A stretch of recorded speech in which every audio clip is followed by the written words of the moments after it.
Alright, everybody, welcome back to another Kingdom Death Monster video. The story of Beasthold. Yes. Oh, Second yes. Lantern year we're moving into. So, Chris, Yeah. you're going to take us through how a standard campaign, sort of game will run, yeah? Okay, yeah, that's exactly what we're beginning a proper year sequence of the game. So this is the hunt track. So everything we did in the last episode was kind of the learning to play. It's a specific, organized initial game to get you up to speed.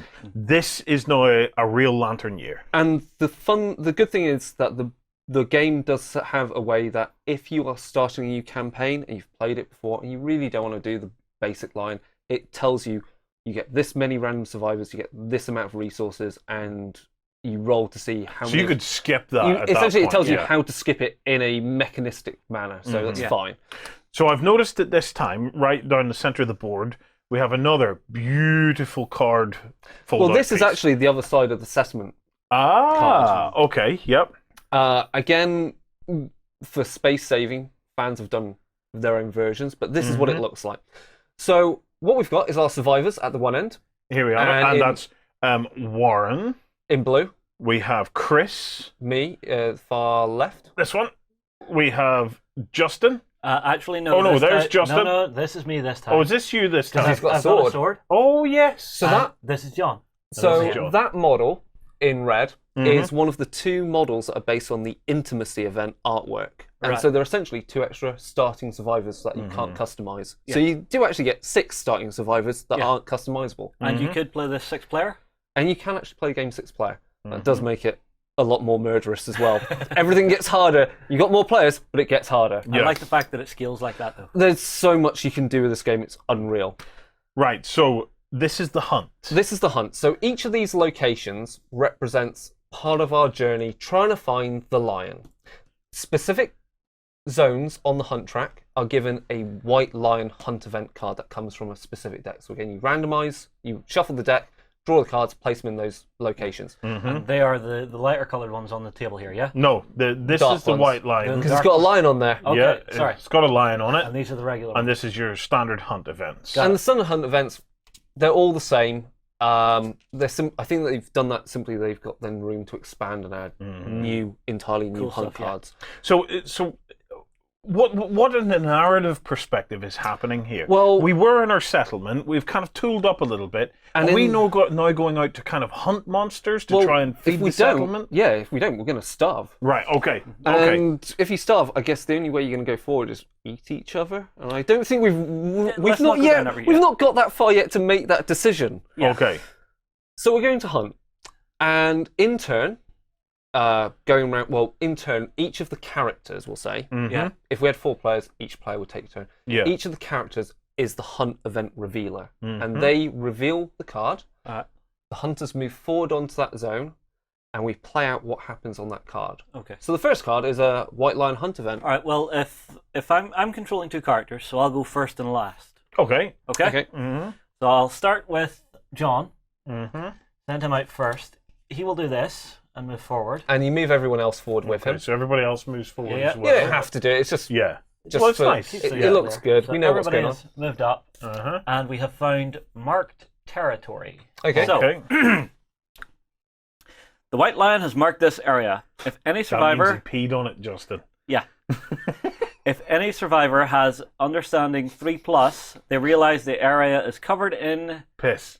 Yeah. If they have not innovated it yet, the survivor's settlement gains the ammonia innovation. Oh, that's awesome. Right, okay. So we get a free innovation out of this. This is fabulous. I'll just sort that out. So basically, we're learning the rudimentary art of some chemistry, because ammonia is going to be really useful at a later point. Well, So- ammonia, science, language consequence, a pungent, bilous substance ideal for crafting leather and treating wounds. Yeah. Departing survivors gain +1 survival. Add ammonia consequences to the innovation deck. So we're So not. if you want to write that down on our settlement sheet, just to keep track So of it. there's a list of innovations on the settlement sheet. So So we've just- got language. Oh, Yeah. let me just move this up a Put it little on bit further here. So there we have it. So we have We're off- language. still off shot. Oh, there we go. So I'm going to add here ammonia. Yeah. Yeah. Yes. So I add that to our innovation deck. and we'll sort out when we go home. Yeah. Yes. We're not departing survivors, so we don't get any of the benefits at all for that. It's just we went, oh, look, urine. What do we use that for? Funny here. Yes. Right. So we've learned some nice chemistry. Warren, you're next. Okay, so I move my character forward, Mr. Blue Hair. Or you lead us into the darkness ever further, and what's the event? Let's see. Scratching grounds. Oh no, okay. Okay. Well, this sounds ominous. It sounds ominous. No. Possibly. Okay, White Lion Hunt event. Claw marks. Oh no. Scar the ground. The survivors may choose to investigate. Each survivor that investigates gains +1 courage and rolls on the table. A 1 to 3. Sifting through the rubble. A shifting stone crushes the survivor's hands. The survivor suffers 1 event damage to the arm's location. 4 to 8. Nothing happens. 9 to 10. A prize in the rubble underfoot. Gain 1 lion claw, white lion resource. If no one investigates, roll a random hunt event. I'm going to risk it. I'm going to investigate. Now wait, so you get +1 courage. I think I'm going to risk it too. I think I'm going to investigate. Okay, fine. Gain 1 courage.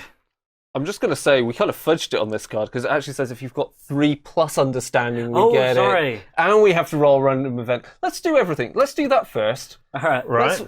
Let's just change the order. Let's assume this happened first. Okay. Right. We can rewind it. It's easy to rewind. We'll just rub out ammonia. We didn't get it. We didn't get it, but we also have to do a random hunt event. Right, well, let's do the random hunt event then, till we see what happens. So, warning, there's a lot that goes on in this game. Okay.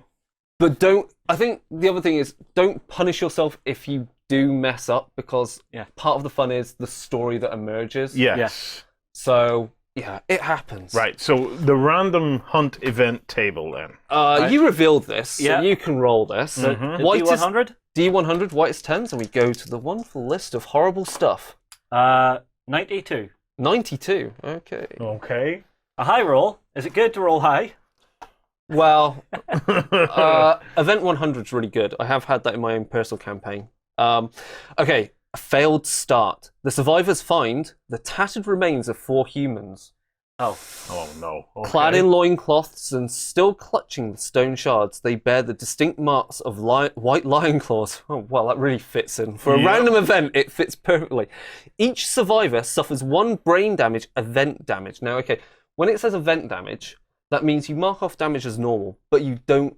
It can never go to the point that you suffer a serious injury. Okay. So does that take away 1 of my insanity? Indeed, it does.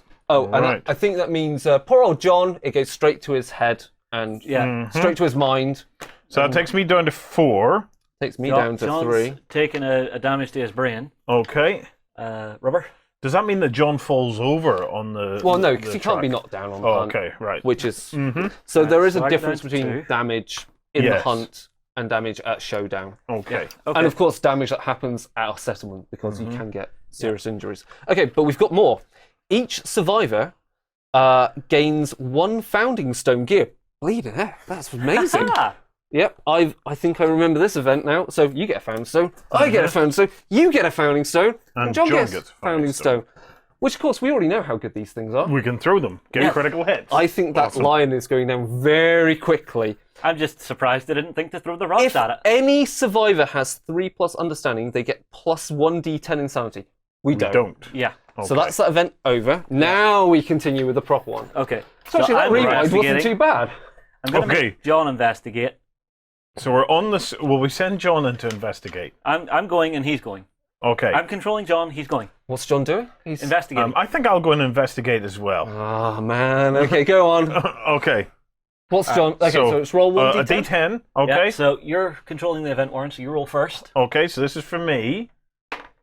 And a 5, so nothing happens. Yes, but you gain your courage. But I do get courage. Where do I put that? There.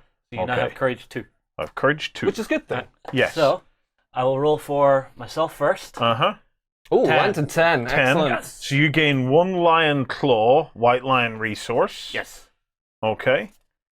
And then for John? And then for John, a 4. Nothing happens. Should I risk it? You get the courage, remember? I did. I've Yeah, marked both of and- those. Okay. Yeah, what the hell? Let's go for it. Okay. Risk it for a biscuit. 3. Uh-oh! Sifting through the rubble, a shifting stone crushes the survivor's hands. The survivor suffers 1 event damage to the arm's location. Oh, that's okay. That's fine. It's nothing really. Right. So where does this go after that? So that just is discarded. Mm-hmm. We put it back in the deck there. Yeah, and then we're on to yours. Chris, you now stride forward. So it's a regular hunt event, so let's remove that. Mm-hmm. Everybody comes forward. And I just roll a D1. 100, yeah. D100. Okay. Okay. Oh, 40. 40. Oh, 40. 40. Yeah. Let's see. What have we got? Dun, dun, dun. So much madness to look at. A dream. The event revealer has a dream of the upcoming event. They stand before the great beast, weapon ready, but it strikes them down. The event revealer, if the event revealer has 3+ courage, emboldened by the dream, the event revealer gets a +1 evasion token. Otherwise, they take brain damage of a single point. So essentially, I'm scared witless by my nightmare of the monster. That's but going to you have insanity to use. Hooray! Yeah, so I'm fine. So yeah. So that takes you down from 3 down to 2. Yeah. Okay. Yeah. So I do see how insanity can be very important in this. Oh, yeah. You actually have that sort of mental fortitude. It's a bit of a buffer. Yeah. But it's also can be really bad. There is an event that if everyone's got 3+ or more insanity, which means you technically are insane, it does mean a total party kill. So you kind of sometimes have to balance whether you want everyone kind of mad. Okay. Right, so the next hunt event comes to me. Which we move on to the location of the lion, which means we trigger the hunt. Okay. And then the showdown begins. Right. So there are hunt events that can cause the monsters to move on the track. Uh-huh. There are story events related to this. So that overwhelming darkness, that means you've gone so far away from the settlement, you've gone into the unending night of the world that you're in. This is us going further. And it envelops you. So something could have happened here to move the lion further down here. It can also move forward, and if it moves onto your spot, it ambushes you, and it gets to act twice first before we do anything. Lovely. Okay. So that's the end of the hunt, and we remove these cards, and we get ready to set up the fight. All right. Okay. Well, we'll be right back break. in a second. Where to begin?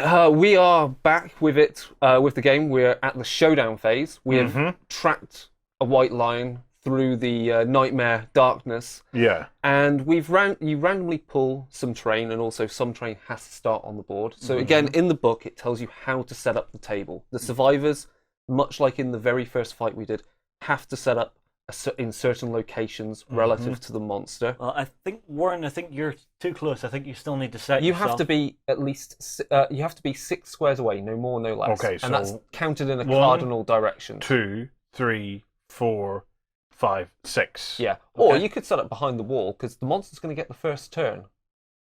But you said you have to be 6 away. You have to 6 wouldn't get me to the behind 1, the wall. 2, 3, 4, 5, 6. Oh, can I go over the wall then? Oh yeah, you can set behind it. All right, so I can't climb over the wall then. You can climb over it, you can't be on it. Okay. So there are rules for terrain, what it does. We'll get to those. And the other thing is, it's a starting move, so there's nothing to say that I wasn't already there. Yeah, exactly. All right, okay, right, okay. So the terrain that you draw allows you again to manipulate how you're going to fight the monster. Can I climb over this terrain during the game, or is it impassable? It's impassable, but you can spend an action to hop over it. I don't know why you'd want to spend an action if you can walk around it. There may be some reason, I don't know. And if it blocks line desperate of to sight. get away from that line. I guess so. If you want to do the most minimal move to move over it, and say you had the dash ability on the survival action to also run and keep line of sight blocked, that's fine. Okay, so we're all set up from that perspective. Now, as you say, in the book, when in the scenario, it tells you how many terrain to draw and so stuff. some terrain has to be used for a particular monster. So you take those cards out of the terrain deck. They're already in play, which is our 2. And that's all on the page in the book then, yeah.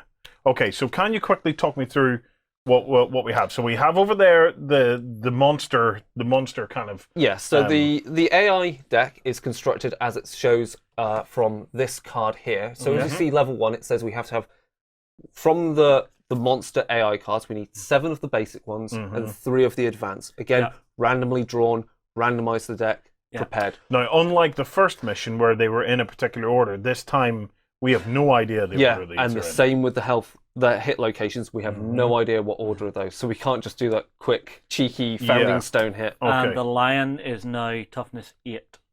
Right. Is it still movement 6? Still movement 6. But it's toughness 8. Okay. And then over here we have...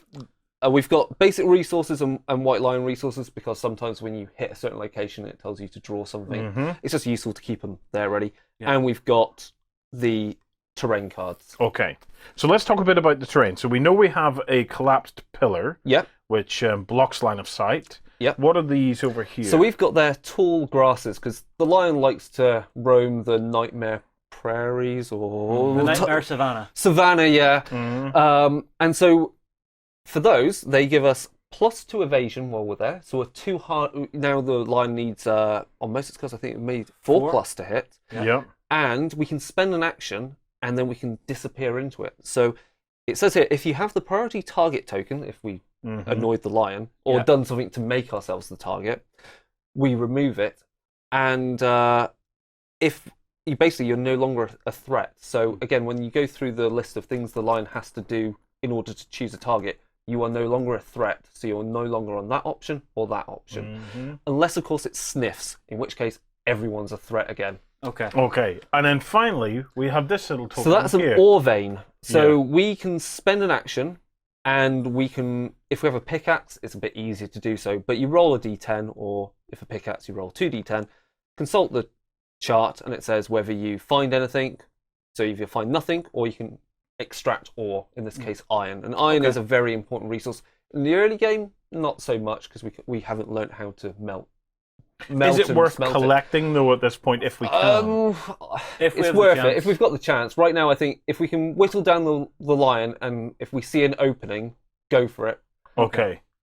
But right now, I think our priority is to rend apart this monster and use what's useful, which is its bones and flesh and skin. Yeah. And I already have a claw. That's fine. We can't mine that after we've killed the lion. No, we don't get a chance. I think once we've killed it and the smell of blood's in the air, I think everyone gets what they can and legs it before something bigger comes along. Right, Okay, so let's get stuck in then. So who's monster... We'll start with you again, Warren. You're monster controller. All right, so I assume I draw the first AI? Yep. Okay, so this is completely random. No idea what this is. So this is... Chomp. It had to be, didn't it? Okay, closest threat facing in range. So closest threat facing in range. Facing is in that direction. So again, when you set up the board, you choose which way the monster is facing. So we've got some advantage.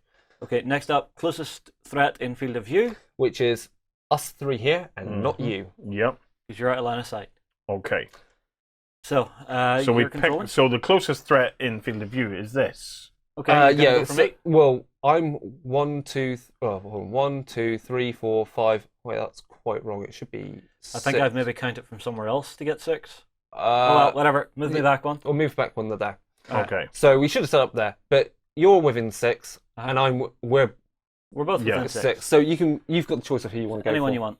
So anyone, we'll go for that one then. Oh no! Go for us. We're hiding in the. Oh, you're hiding in the bush. Yeah. All right. Well, then I'll go for the guys that are already in the bush then. All right, for it. Go for John. He's okay. New. So John. So he's going to go 1, 2, 3, 4, 5. Yeah. 5. Yeah. Okay. So what does Chomp say? Speed. Okay. So Chomp has a speed of 1. It's a 2+, damage 1, and it does have an after hit. Yeah. The after hit is Headhunter. Always hits the target's head location. Okay. But because we're in the grasses there, John gets +2 evasion. Yes. So he's now 2 harder to hit. So the line's only hitting on a 4+ with 1 die. So 4+. And he misses. Huzzah. And he misses. Okay. So it's snuffing around in the grass. Good. Right. Now we all get to activate. Yeah. Who wants to activate first on that? If it's okay, I'd like to go first because I can get to... Well, no, you can get round to there as well, so it's up to yourself. I might stick in the grasses there and be annoying. And we found all those founding stones. I'm going to waste one now and get an early wound in. Okay. Yeah.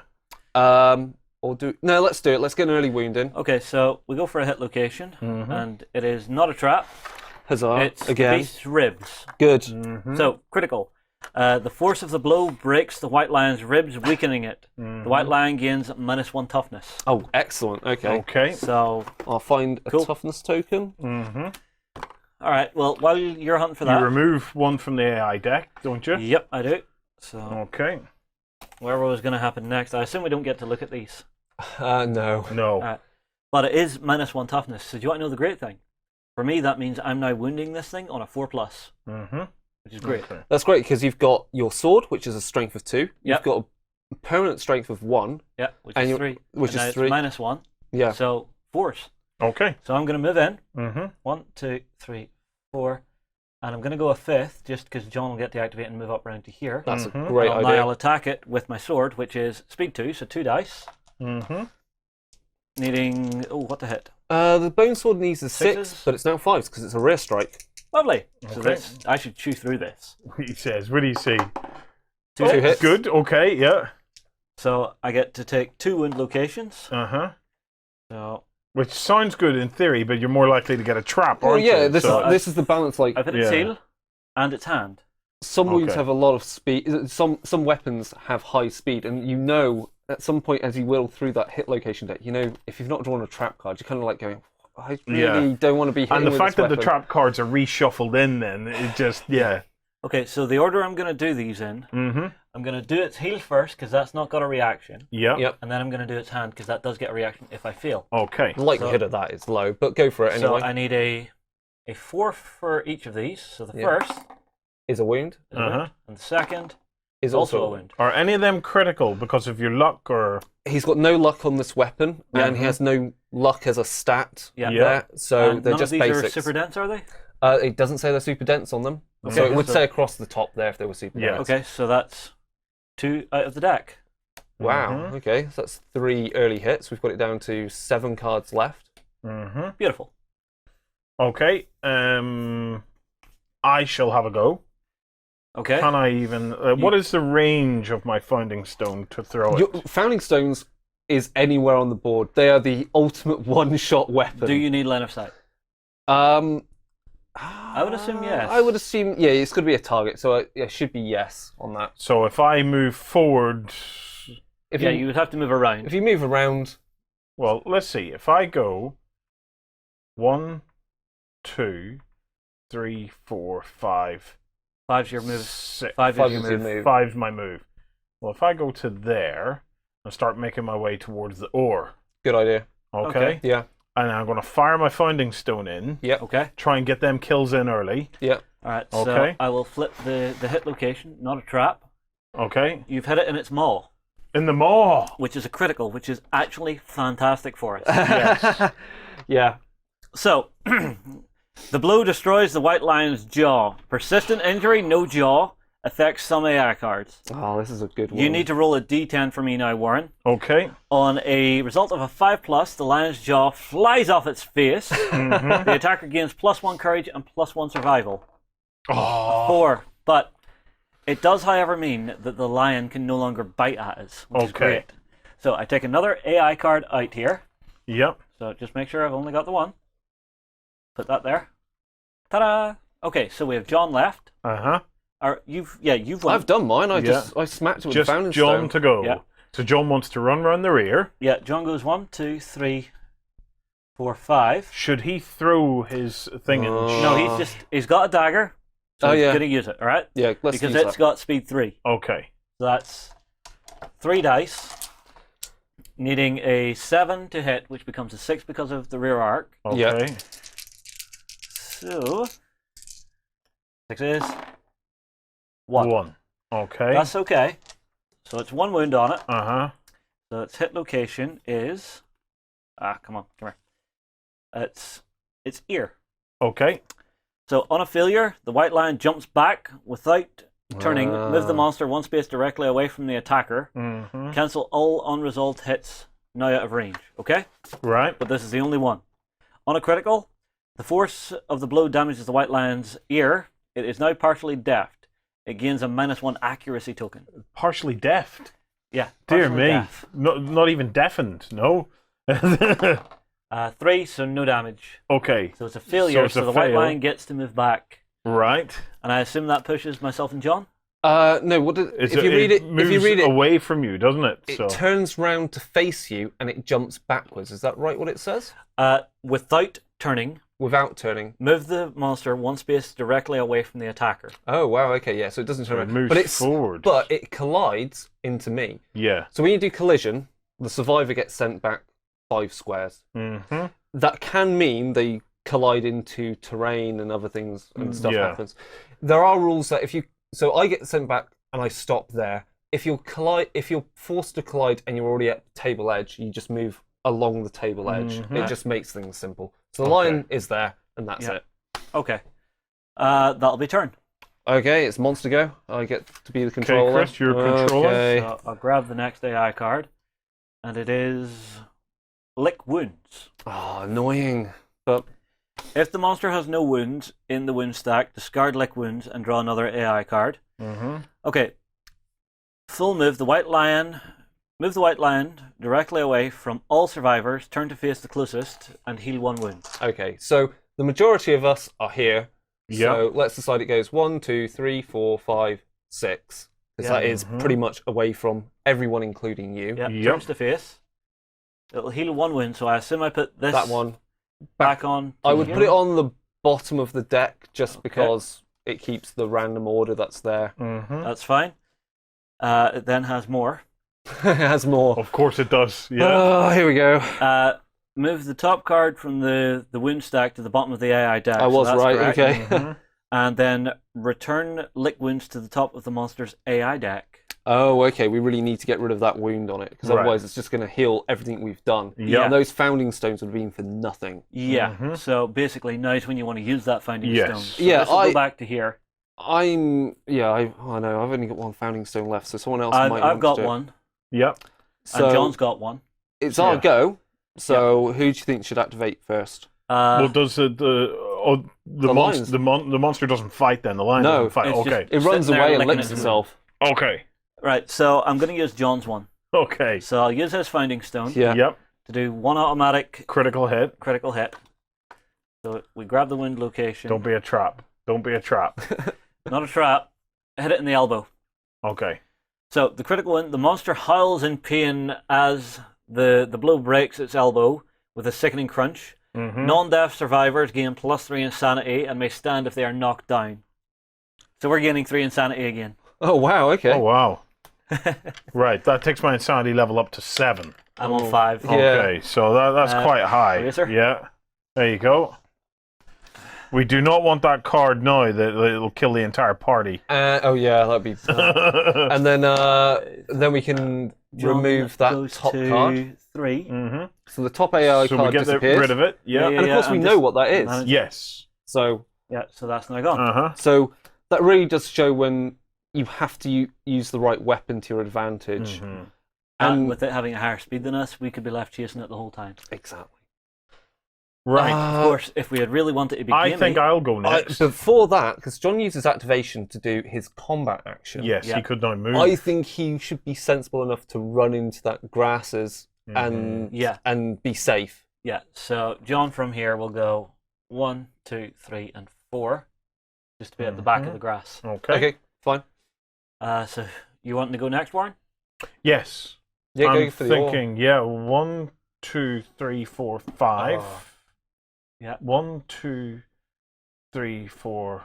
Yeah, 5. How whatever way I cut it, I'm just moving close to it. Yeah. Because my range on my bone darts is 6, and I was never going to get anywhere close. But I could go here. And now, then do you have to be in base contact or on top of it? Yeah. Okay.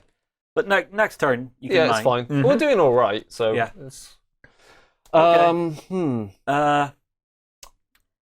So you still have to go and I still have to go. Yeah, I'm going to have to go into the grasses because I can't move far enough to get into combat, I don't think. Okay. You 1, could 2, 3, 4, throw 5. another founding Yeah, stone. I want to keep it though, just in case. So I'm going to just sit in the grasses there. Okay.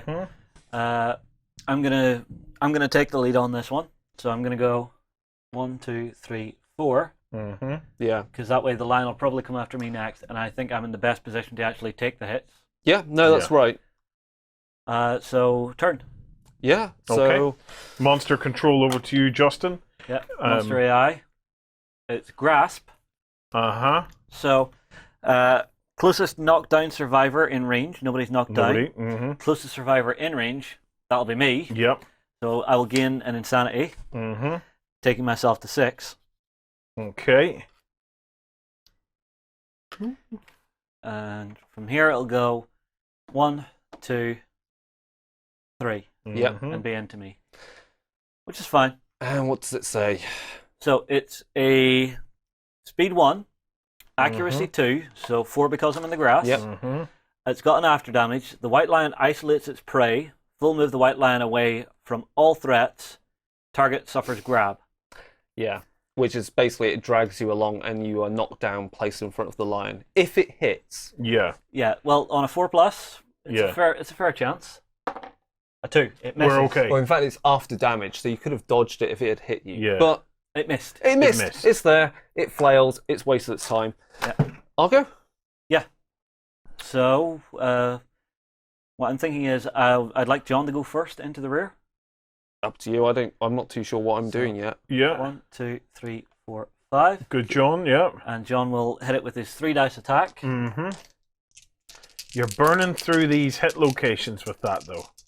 You Yeah, really but- are. It's like I just want to burn through. If we're going to hit the trap, we're going to hit the trap. It's really that simple. It may as well be John that gets it because he's fresh-faced. It wouldn't be much of a loss. Yeah, you know what? You're absolutely right. Ooh. That'll be 3 hits. Yep. This could either be really And- good or really bad. Yeah. There is a perfect hit there. Oh, there is, indeed. And because of the bone dagger, on a perfect hit, gain +1 survival. Perfect hit is a natural roll of a 10. And because of our limit on the settlement, It's 2, so I you can can go go up to to 2. 2. Okay. Yep. So that's excellent for John. That'll give him more survivability, Yes. which is why I took the dagger for him. Okay. So I now have to work out 3 hit locations. He planned it this way all along, apparently. Yeah. Meta. Okay. Yeah. All right, so 3 hit locations. So the first one, not Is a trap. good. Yeah. Second one, Is good. not a trap. Third one, not a trap. Huzzah. Okay, what have we got? You Okay. can do these again in any order you like. So Straining neck with no failure on it. Fleshy gut. The failure is the white lion performs its basic action, which attacks John. Same for the tricep. okay, So I'd go for the. I'm going to go for the neck first. You never know. John could potentially here crit and slice it open. Yeah, because on a crit, you roll the d10 again. On another 10, you crush its windpipe and it dies the next turn. Well, let's do it. Let's do it. Do it, Let's roll. do it. Just get on it. All right, so I'll lay them out in the order I'm going to do them. Yep. So for this one, Yep. 3, He fails nothing. to wound. Uh-huh. For the next one, a Fails 1. to wound. Uh-huh. And wait, we have to resolve the failure now. Okay. So the white line will Performs its turn basic and do a attack. basic attack Uh-huh. So its basic attack is speed 2 on 2 pluses. on 2 plus. That'll be 2 hits. Oh no! Bye, John. Yeah. On Where- locations, body and Body feet. and leg. Yeah. It's only 1 damage to each, so he can take it. Yeah. No need to use survival now. Uh-huh. Okay. Yeah, which is fine. And then I have one more roll to make to try and damage. Okay. Come on, John. An 8. An 8. That'll That's be a okay. point. Yeah. No failure. Good. So again, remove an AI card. Lovely. And there we go. So that's the triceps sorted out. And those can all be put to discard pile. Oh, Okay. that was a big hit from John. Yeah. Now, where am I? 1, 2, 3, 4, 5. Not really close enough for that. So I'm just going to go straight into the side there. Yeah. Okay. Because if it was closer and I could have got into the rear, I would have said you should have had your activation and Yeah. moved one over to make Yeah. room to Yeah. come into the rear. So again, planning your order of who's activating and doing what, especially with encourage and all these other things, is important. So I go in, Founding Stone, needs a 7 to hit. No hits. There we go. Okay. Fine, that's me done. That's right. all I wanted to try and do. I'll go with my bone sword for 2, Yep. needing a 5 to hit. Yeah. 1 hit. One hit. So hit location. Not a trap. So I've hit its back. Yep. So Go I've on, done then. your Trafalgar moment of jumping onto its back. Lovely. Go on, Lovely. roll to wound. We'll talk about what happens if you fail. Yeah. All right. So to wound, I need a 4+. Yeah. Which Okay. just makes me incredibly deadly. A 5. It's wounded. Yeah. And there's you haven't no done critical, so it's just a skip that, wound. and another card AI from the card AI goes. deck goes away. We're at the halfway point on him. Yeah. We're getting there. Okay, so let me just see. Swords are good.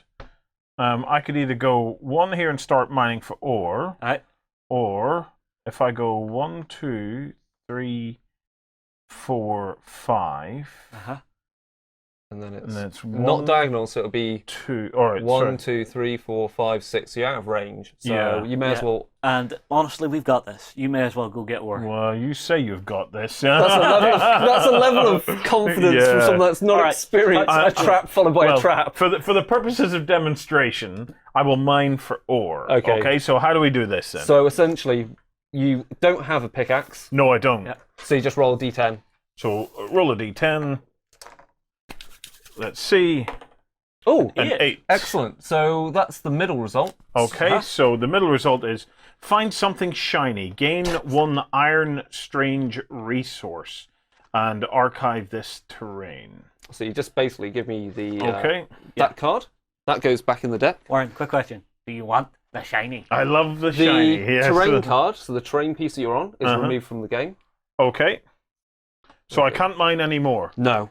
Right, okay. And you get some iron. That's great. So I've got my iron You've card. got some heavy metal, Warren. Yes, I love the metal. Okay. And that's the end of the turn. Everything. It's back to the monster. Okay, so over to you. Oh, back over to me. Yeah. Right, so if you draw his AI, let's see what he does. Oh, it's a mood card. Enraged. When this comes into play, you'll draw another AI. So I'll draw that. Mood goes on to here because you have to keep track of it. Essentially, it's important to point out that because that card is a mood card, it's put because it's placed there. If it now doesn't count as a AI card for wound purposes, unless it goes back to the deck because you do whatever it says that means it goes back. So while it's out, he's a little bit easier to kill. But he's also a little bit meaner now. Okay, and we just got another. Oh no! Okay. So I have to draw another AI card. So this will go here, which means I now need to shuffle what's here. Yeah. Which is actually only 2 cards. So I'll just talk through these. So we've got Enraged, which essentially means the White Lion gains +1 damage token per monster level. So he's doing 1 extra damage right now. So everything that says do 1 damage is now 2. If it's 2, it becomes 3. Yeah. And this stays in play until a survivor suffers the dismembered severe injury, so they have an arm or leg ripped off. Yeah. Because then the lion is satisfied and sated and a full belly. Bloodthirsty means that if a survivor suffers damage for any reason, place 1 token on Bloodthirsty. So as I said, in the game there's some generic tokens that you can just place. Yeah. And at the start of the monster turn, if it has 3+ tokens, you remove the tokens and it gets to do a basic action. So essentially, we've really annoyed it now, and it's going to. It's in full murder mode. However, we could kill it quite quickly. We could kill it quite quickly because both of you have shards. Yeah, and it's got 3 damage total left. Yeah. So, but it's still got to do its AI. Still got to do its AI, which is Chomp. I knew it. So, closest threat facing in range, so that'll be John. Yes. It's a 1 speed on a 2+. And it automatically hits the head. It will automatically hit his head. But has this influenced it? No jaw. Yeah, so this doesn't work. This is where it gets worse. No jaw, the White Lion vomits blood all over itself. Any adjacent survivors gain 1 insanity. So there's a fountain of blood as it opens its jaw and realizes, oh no, I don't can't have fight them. Oh wow! So how much insanity is that? The death in this game is unreal. So that's on 7. I go up to 6. That's on 4. So that entire attack that it could have done is now wasted. And this is where it gets a little interesting, because we could feasibly take out that AI card that's on right there. If we don't get a trap, and we also take out that AI card, we know Chomp is coming up every time. Yeah. We could farm insanity. We could get so covered in blood and return to the camp, and they'll just be like, So what happened to you guys? We killed a lion and bathed in its blood. Can we spend insanity on anything though? There are certain cards. There is an ability which I think it's called where it's a mental disorder. So there are cards which are like you gain mental derangements. All right. And one of them is where your insanity counts as your health level. So anytime you get hit, it goes on your insanity first. I have had it with someone with 14 health levels. But there's no way of spending insanity in our settlement anyway. No, unfortunately not. Right. Honestly, it's on to us now. Should we just kill it? Yeah. Honestly, I'm just going to start by hitting it with the bone sword because I know I can take out. I'm sure you can take it. So I'll need 2 dice. I'm going to move across so that someone else can get in at the rear. And I'll see what I get here. Okay. 9 and a 2, so 1 hit. And a 4 to wound if you don't get a trap. Let's see what the hit location is. Good. No. Soft belly. Go on. Oh, this is a fun one. If you crit. Just roll to wound. A debilitating blow to the soft belly. Okay, let's see if you can crit it. 9, so no. No, because you don't have any luck. If he had, it does a fun thing where essentially you carve out its belly and its organs start dragging, and there's a chance at the start of the monster's turn it takes more wounds. Right, okay. As it loses a gizzard, it loses... It is a wound. You did wound, but it is so a wound. removed that, so we now know that he can no longer harm us. No matter what Until happens, we just get bathed in blood. Yeah. So basically, this is the point where if we hadn't bothered with the mining, we could go, just someone walk away and mine that. John, go mine. Go mine. Go. Okay, right. Yeah. Do you want to go next I'll then? Just do the same thing at the back there. It's a founding stone, so 6 is to hit. 1 hit. 1 hit. Where do I hit? Yeah, okay. So you've got it in its flank. Okay. Strength +1. Gain a priority target token. Oh, okay. Because cats hate this. The monster is very upset. Okay, so priority there. Its toughness is 8, so I'm on a 7 to wound. And I do a wound. So that removes Chomp. Yeah. Because it's the last in the AI deck. And now it's back to basic action. So it can hurt us. Yeah. It means we're not going to farm insanity anymore. But such a shame. We still have Warren and John to go. Yeah, so Warren, do you want to try your bone darts? So hang on a second. Yeah, I don't so think if you I get go close 1, enough. 2, 3, 4, 5, and then I'm 1, 2, 3, 4. It's just out. Just out. You may as well move so that you're just in get range. closer. Yeah. So 1, 2, 3, 4, 5. Okay. Which leaves John to be the hero of the day with his 3 dice. Yeah, I think his action is what? Hit and then run into the grass. Pretty much. So that'll be 1 hit. 1 hit, yeah. Okay, that's So good. I have to see where it lands. Don't be a trap. No. It's scapular deltoid. Again, okay, go for it. Yeah. So that's it there. Oh, he's definitely a wound. He's done it. So it's a wound, so it loses its basic action. And that's it, game over. It's dead. We've killed a regular level 1 white lion. Honestly, you say a regular level 1 lion. I feel quite heroic having managed this. Yeah, I feel like to be honest, heroic there as well. As a first proper hunt goes, I think that was performed almost in a medical level style precision. It was kind of zen like that, wasn't it? So, we now get to loot the body, yes? Yep. I bagsy the bollocks. Well, does Warren get to loot because he didn't do that? Everyone gets to loot. No, come on. I was grabbing us ore for our camp. You know, because we have to think about the future. You know, it's what have we got? The now. Warren's got a claw. I got the claw. I get some sinew. Nice. Some golden whiskers goes to John. Okay. And another claw. Okay. And then we've got the basic resources. Yeah. What have we got? Let's see. Some monster hide. Yep. Cool. Another broken lantern. That's good. Okay. Something which we don't know whether it's an organ, don't know whether it's some bone, don't know whether it's some hide. It's all of them at once. We can use it as any of those. All right. Okay. And a heart. We got an organ. Which has... Okay, so if we have it on a grid, it's got some rules with consumables. So some of these things are consumables that have... Well, results, the last time we did this, we really suffered because we didn't have an organ. So we now do. Yeah. So we've got our loot. We've got everything we've taken from the carcass. We've we go back to the camp. We go back to the settlement. We'll take a quick break, and then you can join us back at the camp. So, the survivors return to the camp. We have all our lovely goodies from... We've got another lion. We've gutted another lion. We've got home loincloths entirely intact. Yeah. So it's... what do? We have, if you cut here, we have our track, the settlement track. So the first stage is build the settlement. So we put all the locations that we've innovated already. Yep. And I think the one thing we've not done on the sheet, if you have a look at the settlement sheet, it says settlement locations. Yep. So you can tick off the ones that we've made already. So if we bring that on, so settlement locations so we've got Bonesmith, here. Skinnery, and Organ Grinder. Okay. And so because we fought the first level, level 1 lion for the first time, we automatically get the Catarium as a new location. Ooh. Now, what's a Catarium?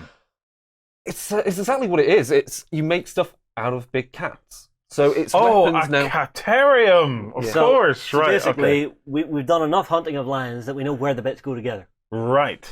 Okay. Pretty much to make lion gear stuff. Right. Okay.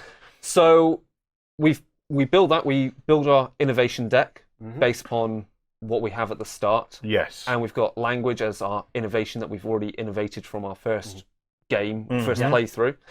We then clean up our sheet of any injuries that we've occurred. Which only John took injuries, if I remember correctly. Did he? Yeah, he took... give me the eraser, because I have to get rid of these. So John took brain damage, body damage, and leg damage, which is now all gone away. So he's now up to full health. Yeah. And you're fine. And then also we get 1 XP, which means it brings us to the age story event. So we go to the first one. So, Warren, if you roll a d10 for your character, is it? No, it's 2d10. Our survival goes up by 1, doesn't it? 2d10? We don't get any survival yet. Oh, right. It's only when we were returning survivors for the first time. Got it. Okay, so 2d10. And add the result. Okay.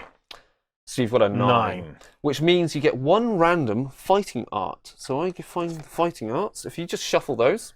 Okay. You also can now choose a weapon type that you want to become proficient at. So that character will then start gaining weapon proficiencies every time they, in a hunt, successfully use it to hit and wound. So if I become proficient in the bone darts... Yes, you will eventually hit a certain milestone where you gain the specialization in bone darts.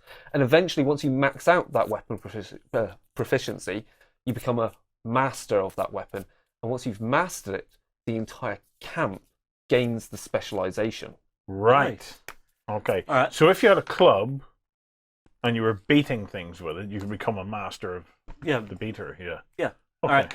So there's your fighting art. My fighting art is tumble. Okay. When something would collide with you, roll 1d10. On a result of a 6+, you successfully tumble out of harm's way. That's handy. Instead, place your survivor standing on the closest free space outside of the collision path.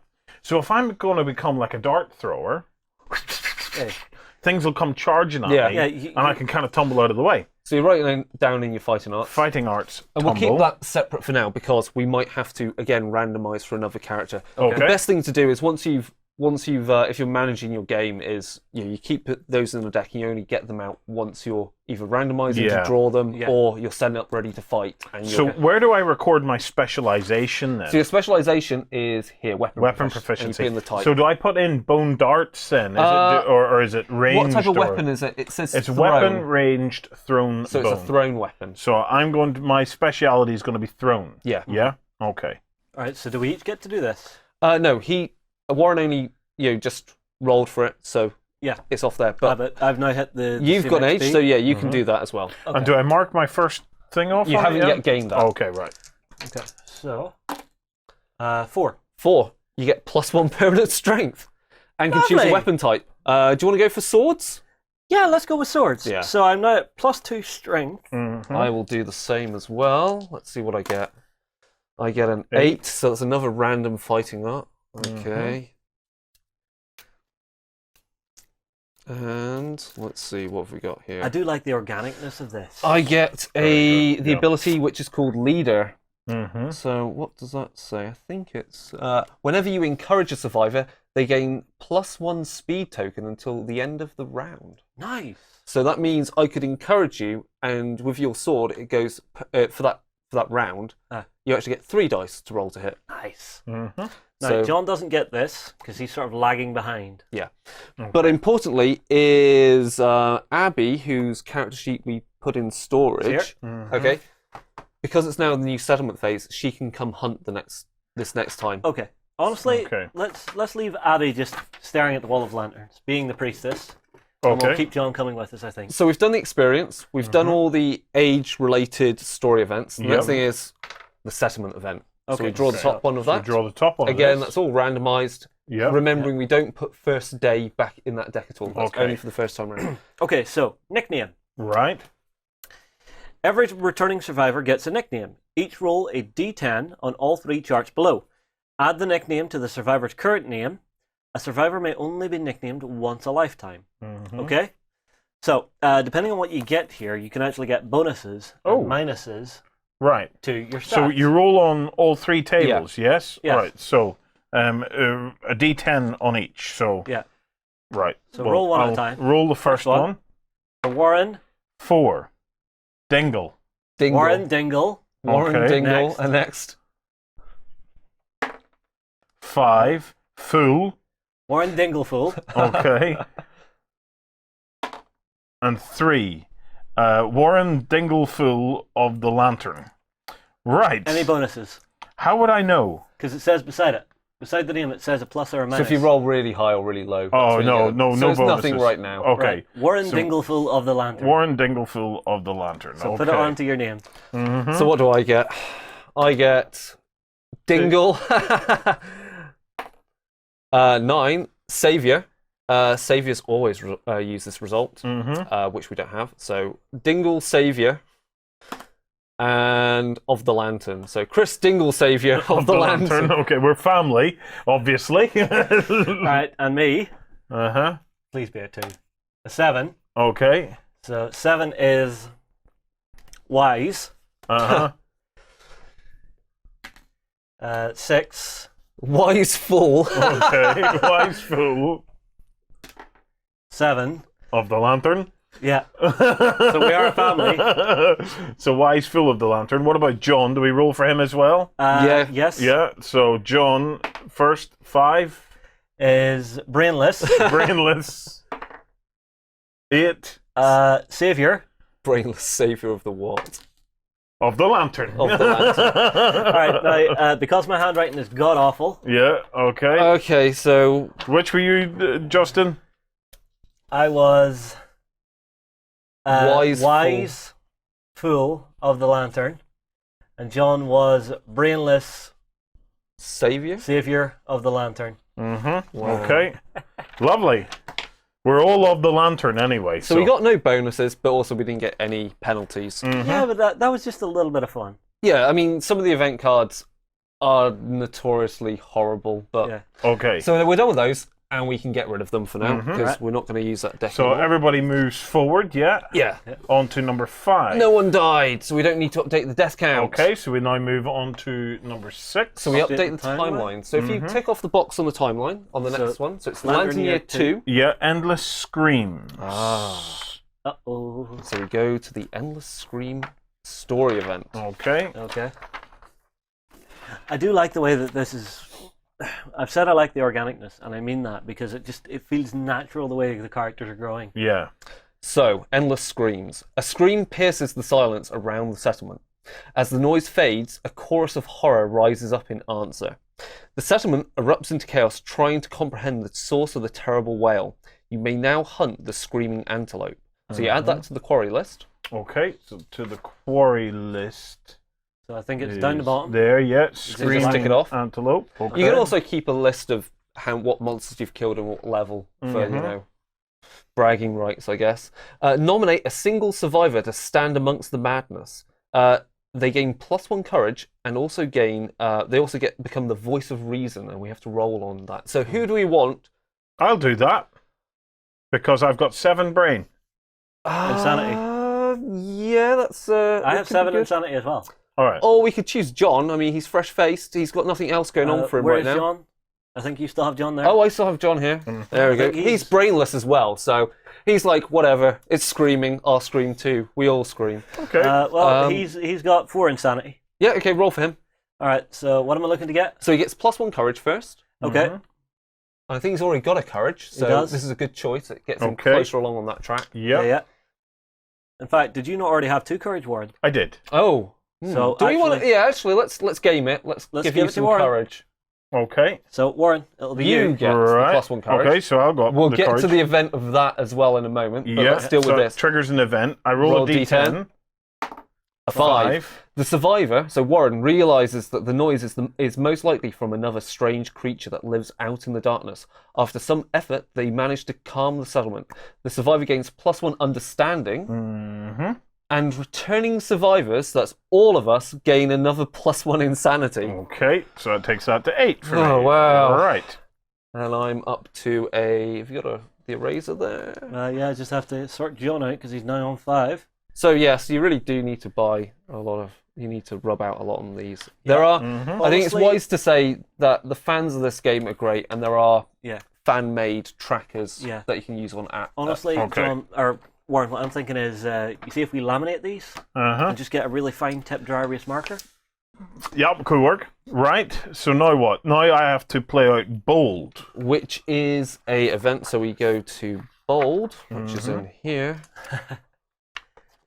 So the settlement is just as important as the actual. Well, this is where a big heap of the narrative all comes in, isn't it? So because it's a settlement phase, so you go to this part, and then you roll D10, which is a 3. So you may re-roll 1 endeavor result this settlement phase. So there are certain things here which it may say there may be augury here. So you spend an endeavor. So on a settlement event or on this or something else, you may have to spend an endeavor. It tells you to roll, and you don't like the result. You can re-roll. Okay. But also, you now become a matchmaker. So you fill in the little dot on matchmaker. Yep. So you can now, once per lantern year, spend one of our endeavors to trigger the intimacy event. So now we can create new survivors if we need to. Okay. So you're the matchmaker. You're like picking the people that should go together who, at a later point, that's quite useful because you go, well, characters can gain the surnames of their parents, and that can also mean they gain weapon proficiencies already from their parents. So you're already fast-tracking survivors to be ultra badass. That's nice. Oh, this is cool. Very interesting. Okay. So that's done. That's all the updating the timeline done. I believe so. Yeah. So we're now on to developing. So let's move everybody forward. There we go. Okay. So we can innovate because we've got a whole stash of stuff here. But let's have a look at the Catarium first because we have a lot of White Lion parts here. So we've got. If I just lay all these out. Yeah. Well, wait. Yeah. Okay. If we end up spending what we need to innovate. This is where, lay it out so we can work plan out what we have. Let's see what we've got. In other words, create your shopping list, see what you've got left, and then massage where you need to make room for things. It's not the lion. We already have one of these as well. We have sinew, which is organ. Yep. We have this, which could be anything, and we have a monster organ. Okay, so we can do quite a bit with that, except for the iron. The iron we'll forget for now because we don't know how to heat things yet. So it can be used as scrap, so we can use it in a very rudimentary way. But it's better to save it for later in the game where we can actually smelt it and turn it into something really cool. So what's taking your fancy then, Justin? Honestly, let me find the Catarium item. Can we spend one of each to do an innovation? So to do an innovation, you have to spend an endeavor, a piece of bone, an organ, and a hide. Which we have. We have one of each of those. So we can do an endeavor, and we can only do it once per settlement phase. Yeah. And if we do it, the chances are we'll increase our survival limit. We'll also get more, hopefully, have the chance of having more survival points when we leave the encampment to hunt. Or it might be something else cool, like a ritual that improves our armor before we hunt. So let's do it. So what we need to use is use a regular organ, regular hide, and do you want to use the one of anything to keep the white lion parts? We've got quite a lot of we've got quite a few of these. I'm quite happy to risk that. Okay, so that's those, and we get to innovate. And we spend an endeavor, and somewhere along the lines... There's nothing... Your endeavor things for re-rolls. We're not re-rolling everything, so just shuffle that, and then we draw 2 cards, and we pick one. Okay. Right, so when? No. Alright, so... Flip these out onto the table. There. Inner lantern. And hovels. Okay, so hovel increases the survival limit, so that means then our survivors can go out and hunt, can do so with a maximum of 3 survival points. It also says that when we depart, we get 1 survival point, so in that case, then it's helping us regenerate it. So that's quite useful. Inner lantern is useful in a completely different way because we get surge. Surge is where we can spend a survival point and we get to make another attack action. Right. I'm voting for Inner Lantern. Inner Lantern in my mind is good, but it's no good if we can't generate enough survival. Yeah. And when we leave the encampment, we've got nothing that gives us survival points. I'm tempted to go with the hovel. Yeah. Hovel also has a knock-on effect to the intimacy story, so I think... Let's go hovel. It's by vote, so you two are saying hovel. We go I'm going with hovel. Hovel, yep. Okay. So we get hovel. Which takes our survival limit on the on the settlement sheet up to 3. Yeah. And we add the hovel to the list that we've got, and we go to our innovation deck, and we add anything that says it is a hovel consequence. So I've got to go through. I assume we won't need that till next. It's worth building the deck now, so we've got it ready. Okay. So you can consider what you want to make, and I'll just put these. Yeah, I'm going to have a look through the Catarian here. The one thing I'm seeing that's missing is there are no lion swords. No, there's spears though. Would that count? No, it doesn't count for you. No. Exactly. So there's. What is it you're specifically trying to do, Justin? Are you just trying to upgrade your sword? I was. All right. Okay. So instead of that, what I might go for is a piece of gear which I just do not have yet. So a helmet. Actually, that's what I'm thinking. I'm just going to use 1 hide, if that's okay, to actually make the rawhide headband. We don't have a hide. But we do. We have a thing that can act as a hide. Yes. Yeah. Okay. So I would like to use that because then that unlocks 2 special abilities for my character. Okay, I think that's a good idea. That's go because for we're it. making more survival points, and it just builds on that. Yeah.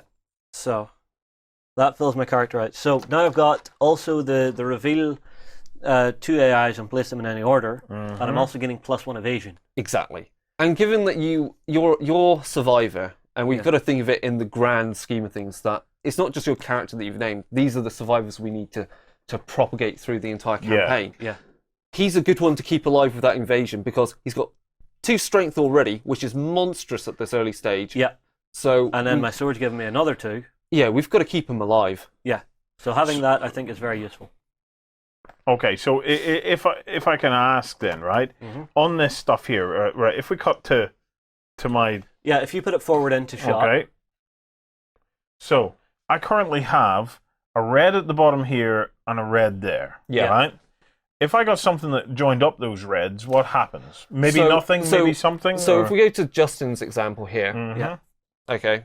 So I'll lift this across. So he's completed, if we can put that into shot. Go ahead. Here. Okay, yeah. We've got it there. He's completed, with the rawhide headband and the rawhide vest, he's completed a blue affinity. And a completed blue affinity that is between those 2 items, that's what the puzzle piece shape means, unlocks the ability on the rawhide headband. Okay. And because he's done the same with the rawhide vest and with the bone blade and the headband, that means he gets also the +1 evasion. Now, but that means if I stuck something in there that didn't actually have it, it just had the colors, it does nothing. It does has to nothing, have a rule. But there are things where if you've got an item that requires affinities in general, anywhere on your gear grid that are completed, you can gain a bonus. There are some weapons that just go. Let's find an example from here. I think I can find a good example. I think. Okay, so for example, this is an epic weapon to get hold of, the Cat Fang Dagger. As you can see, it has 3 red affinity squares to complete. So long as you complete 3 red affinities anywhere on the gear grid, you unlock the ability on that weapon. Either down here or over here. And it doesn't even have to be attached to those affinities being completed. It just has to be any 3. But of course, getting a Cat Fang well, I can give you the actual cost of a Cat Fang knife. It's ridiculous. It's 1 times elder cat teeth and 4 times organ. Which basically means we have to go kill an epic legendary white lion. Yeah, which ain't happening now. It ain't going to happen for a while. Okay, so on the shopping list of stuff that we could potentially afford, we had the white lion helm, which is 1 fur and 1 great cat bone. Yeah. I don't think we have that. White lion gauntlets, 1 fur, 1 bone. White lion coat, 1 white fur, 1 hide. A white lion skirt, 1 white fur, 1 hide. And white lion boots, 1 white fur and 1 hide. So we can't make any of the armor. No. Weapons. In terms of the weapons, we could do clawhead arrow with 1 claw. King spear, 1 claw, 1 great cat bone. Is the king spear a thrown weapon? Because if it's a thrown weapon, it would be good for you. That would be interesting, actually. Is the king spear a thrown weapon? No, spears aren't thrown. Okay. What we can make are the katars. So I'm going to go with them. Okay. So if we take do we actually have any hide? Is it hide that I need? For which one? For a katar, 1 1 lion claw and 1 hide. Oh no, that's I think organ. I burnt the hide. Yeah. Burnt that, so that's no option. We've got bone and we've got gold whiskers. So we could make the whisker harp. Because the whisker harp is an item which, you know, the mood cards, you can use it to negate the mood cards and send them back to the AI deck. Music to soothe the savage beast. And then it's very effective against the lion. It's less what effective else do you against need as well as the whiskers? just a piece of bone. A piece of bone. All right, so So that'll that's be a claw. Yeah. So I'm going to make that, and I'm going to gain a heart, which is fine by me.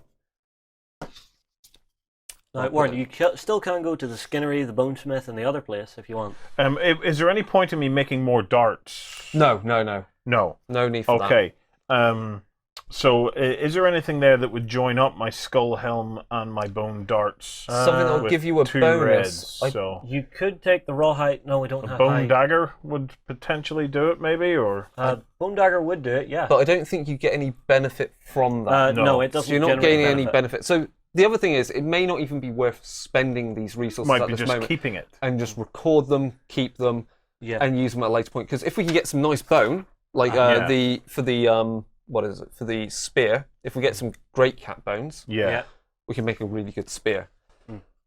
Or, you never know, it depends what we get from the screaming antelope, which I feel might be the next thing we go hunting. I think that might be it. All right, so we're just... Okay, so I've recorded those. Yeah. Done. So we're just saving what's left. Yeah. Okay. So we then move forward onto the innovations and the settlement locations. This isn't really this is just where you record stuff. This isn't a thing to do. Okay, so we're past that. We're on to here. We now prepare our departing survivors. So we put together our gear grids how we want. We look at if there's any effect from them leaving, which in the case of the hovel, they all get 1 survival. Yeah. So John, our max is 3, yeah? Our max is now 3. Yeah. John's now on 3 survival. Excellent. Okay. I'm on 2. I will be on 2 if I can get the rubber. Though I've got the whisker harp, I'm wondering whether John's character is better to have it, because I've got the rawhide headband, which, if I'm not in combat, using the headband is mostly a better thing to do. All right. And just again, to spread the abilities. for John, he's got a weapon, but he hasn't got another option if he can't attack. So it's better to try spread that out. So don't hoard the weapons, don't hoard the gear. This isn't dungeon crawling D&D 101. This is Kingdom Death 101.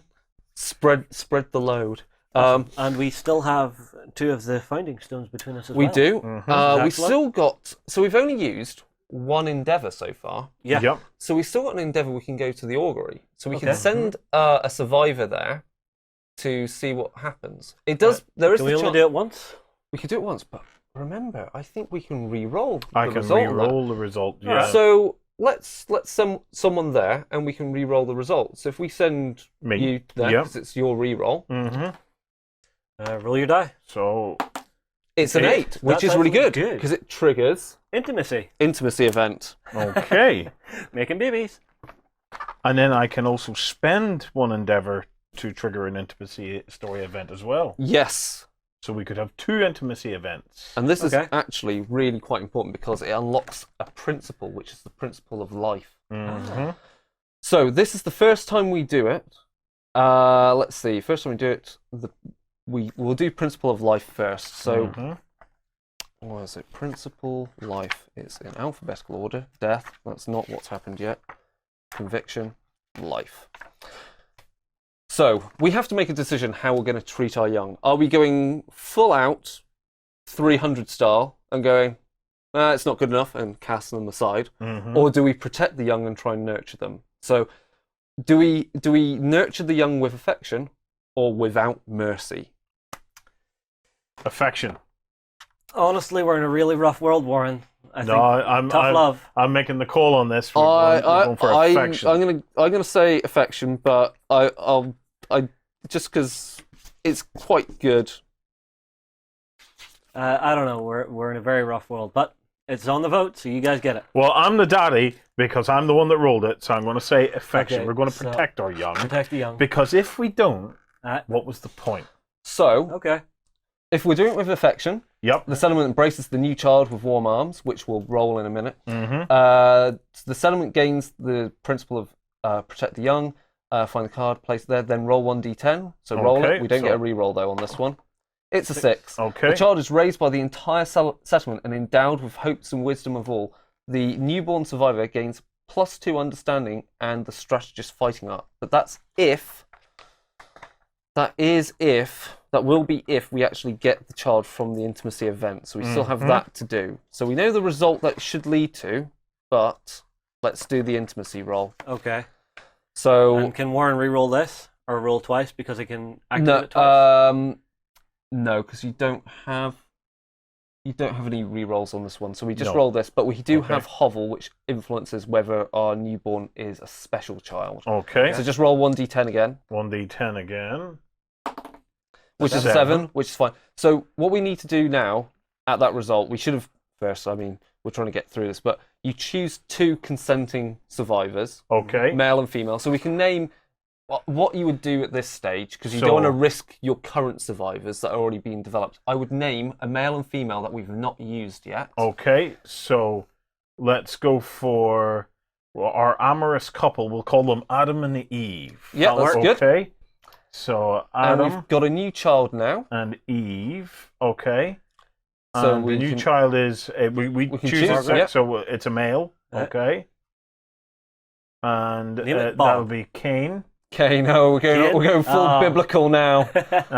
All right. And because it's a 7, the settlement gains +1 population, so we increase the population. That's what we've done. Okay, so to 11, yeah. And the male and female survivors share a deep bond and gain +10 survival each. So technically, Adam and Eve, when we do their character sheet, will start with maximum survival at this stage. So just write in their notes. Okay, that they'll have +10 survival. Well, but up to a maximum of what we've got right now. So technically, they're we want to hold them back maybe until later on. No, they get it now, so they will actually technically be at survival 3. All right, the most they can have is 3. Okay, so if I put down survival 3 then. Yeah. Okay. Survival 3, it's fine.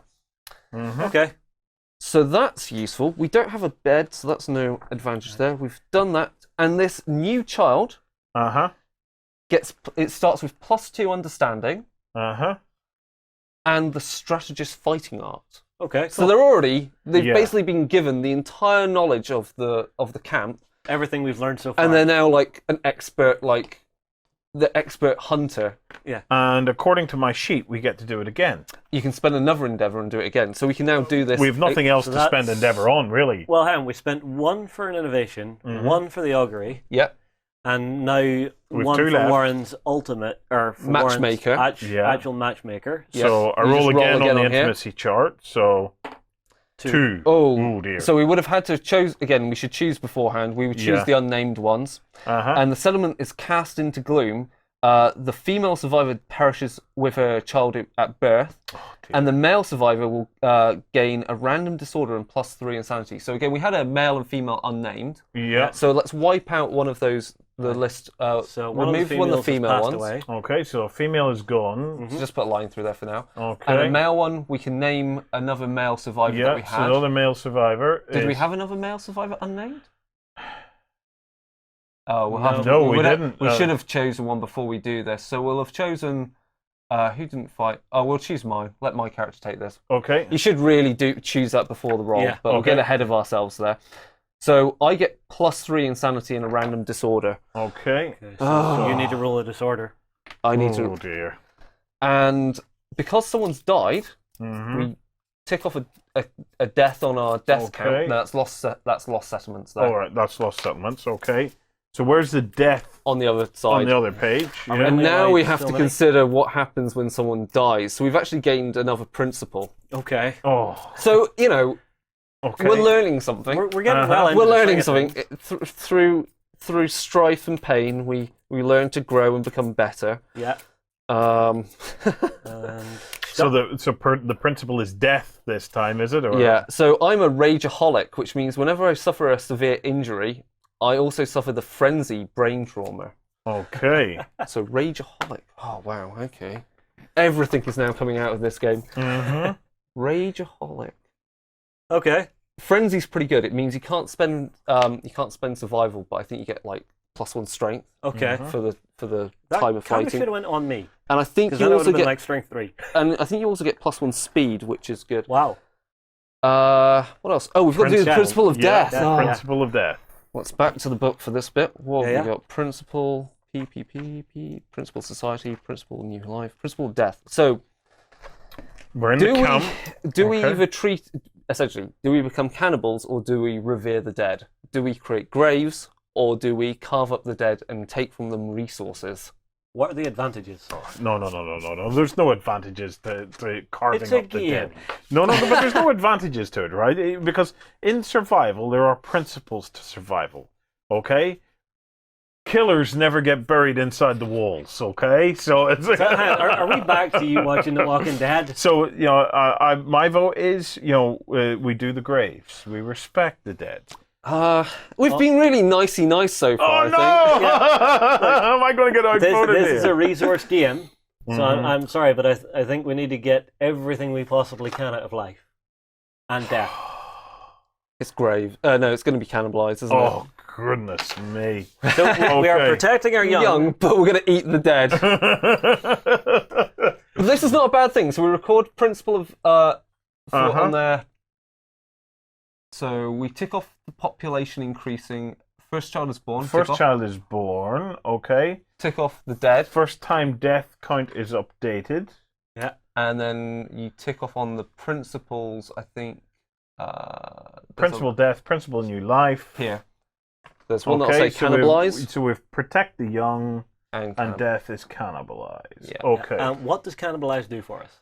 It gives us +1 on our survival limit. Okay, so survival limit goes up to 4. Like I said, there's swings and roundabouts in this. Yeah. And also, whenever a survivor dies, from now on, we draw 1 basic resource. Okay. So we've just had 2 people die. And we have to roll on the table of the first harvest. Because this is the first person die. Well, the child doesn't count for the death of that. Yeah. This is the first person. So this poor woman that my character, Chris, has gone off and thought we will... And you matchmate. Oh... We now butcher her for parts, You've decided this as well. Well, yeah, I know. Yeah, go on, roll. Roll high. 2. The settlement ritualistically divides the corpse with a sharp stone and grimly consumes the dead flesh. Gain a founding stone. Okay. There's no bad choices in the game, there's choices. Yeah. And all all departing survivors gain +3 insanity. All right, is there a max of 10 insanity? No, max is like 20. Okay. So I'm now on 12 insanity. Okay, 8, 9, 10, 11. Rubber. Okay. I'm on 10. So Wow. +3, yeah? So that was quite an eventful... Yep. +3, yes? +3. Okay, so that's on 11. John is now on 8. And we've recorded already our excess. Yes. Yep. Yep, all on the sheet. And that goes back into the box here, because that's a strange resource. And we're done. We're ready to hunt again. All right. Well, okay, so we move to the next. That's it. We've recorded, archived. Yeah. End settlement phase. And that's the that's end of Lantern Year 2. What will be the next Lantern Year? So that's the end of Lantern Year 2. All right. Well, you can see why they're called Lantern Years. There's a lot in this game. Right. Join us next time as we prepare for the next hunt.